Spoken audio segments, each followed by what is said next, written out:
안녕하세요. IT의 진심인 남자 티노입니다. 오늘은 7월 10일 삼성 언팩에서 공개된 갤럭시 Z 플립6 달라진 점 총정리를 한번 해볼까 합니다. 사실 제가 언팩 전에 미리 플립6를 체험해보고 써보고 왔는데 생각보다 기대 이상인 부분들이 좀 있어서 빠르게 알려드리기 전에 7월 삼성 언팩 기념으로 플립6와 버즈3를 드리는 구독자 이벤트 고정 댓글에 많은 참여 부탁드릴게요.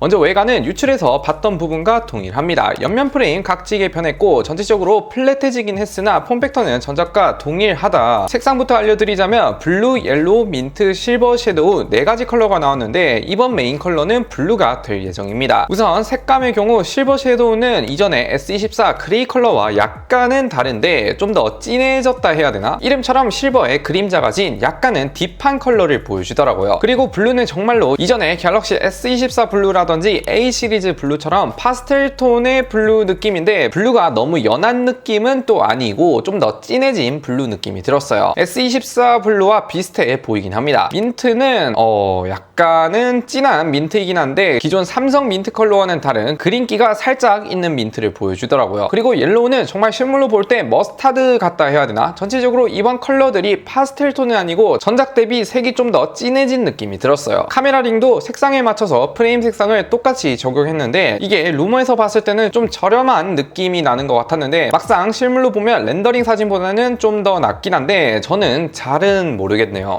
그런데 제가 이것저것 만져보니 이번 실버 섀도우의 경우 다른 컬러와는 다르게 지문이 좀 남는다는 점이 있더라고요. 그리고 플립5도 보면 후면 유리 패널은 무광이지만 옆면 프레임은 싹 다 유광인데 플립6는 옆면, 후면, 카메라 링, 심지어 내부 패널 플라스틱 베젤 부분도 모두 다 유광에서 무광으로 처리를 했습니다. 옆면도 보면 똑같은데 폴드와는 다르게 두께나 비율은 다르지 않고 스피커 구멍이 그릴 형태였다가 일자형 스피커홀로 변경이 됐는데 한 가지 놀라운 점은 S24 시리즈 때 초창기 때 스피커 구멍 이슈가 된 걸 의식을 한 건지 이번에 구조가 조금 바뀌어서 꺾여서 안 보이게끔 마감 처리를 했더라고요. 이건 개인적으로 무슨 이유인지는 모르겠지만 좀 놀랐습니다. 그리고 이번에 커버 디스플레이가 살짝 바뀌었는데 디스플레이 스펙 자체는 똑같긴 한데 인터랙티브 배경화면이라고 움직이는 배경화면 기울기에 따라서 움직이고 왔다 갔다 하고 그렇더라고요. 그리고 플립스2 케이스도 이번에 일부 제품에 한해 LED 지원이 추가가 됐는데 NFC 방식을 통해 LED가 반짝반짝하는 제품도 추가가 됐더라고요. 그런데 아쉽게도 빛 반사 코팅이라든지 배경화면 AOD는 미지원입니다. 그 대신 주름과 힌지, 내구성들이 좀 더 업그레이드를 받았는데 삼성 말로는 전작보다 주름 개선이 60% 정도 개선이 됐다고 했는데 확실히 주름은 여전히 보이긴 하지만 그렇게 크게 티는 약간은 덜 나긴 한다. 그리고 커버 디스플레이의 경우 기존보다 1.6% 더 두꺼워진 유리를 채택했고 내부 신소재가 적용이 돼서 이중 프로텍터 레이어가 들어갔다 하더라고요. 결론은 내구성은 전작보다 좀 더 신경을 썼다라고 보시면 됩니다. 카메라도 보면 5세대째 메인 12메가픽셀 센서를 도입했으나 이번에 플립6에서 드디어 50메가픽셀 센서로 변경이 됐고 후면 서브 카메라도 12메가픽셀로 변경이 되었습니다. 그렇다 보니 일반 갤럭시 S24와 동급 수준의 카메라 성능을 기대할 수 있고 가장 중요한 건 50메가픽셀로 변경됐다 보니 기존 플립에는 2배 무손실 줌을 지원하진 않았으나 플립6에서는 이제 무손실 2배 줌을 쓸 수 있지 않을까 싶어요. 성능도 엑시노스가 들어간다는 썰이 초반에 있었지만 다행히 스냅드래곤 8gen3가 들어가면서 배터리 효율이나 전력 효율은 전작과 비슷하지 않을까 싶고 성능은 정작 대비 싱글코어는 10% 정도, 멀티코어는 30% 정도 상승한다 보시면 됩니다. 그리고 플립의 구조적 한계가 중간에 힌지가 반을 자르고 있어서 발열 체킹을 해보면 보통 상단 부분에만 발열이 올라오고 열 배출 문제가 있어서 바형 대비 스로틀링이 많이 걸릴 수밖에 없는데 이번에는 플립 최초로 대형 사이즈의 베이퍼 챔버를 탑재했습니다. 상단 면적의 3분의 2 정도 사이즈가 들어갔기 때문에 발열 해소 면에서 어느 정도 도움이 되지 않을까 싶긴 하더라고요. 이건 실기기 받자마자 제가 추가로 빠르게 알려드리겠습니다. 그리고 이제 플립 최초로 드디어 12기가 램이 탑재가 되었어요. 배터리 면에서도 이제 300mAh 정도 늘어난 4000mAh가 탑재가 됐는데 약 10% 정도 용량이 늘어났기 때문에 잘하면 이제 플립도 100% 사용 기준 6시간 내외를 찍어주지 않을까. 기존의 플립3, 플립4 때만 하더라도 배터리가 너무 광탈되는 문제가 있었는데 이번에 어느 정도 개선이 되지 않을까라는 생각이 드네요.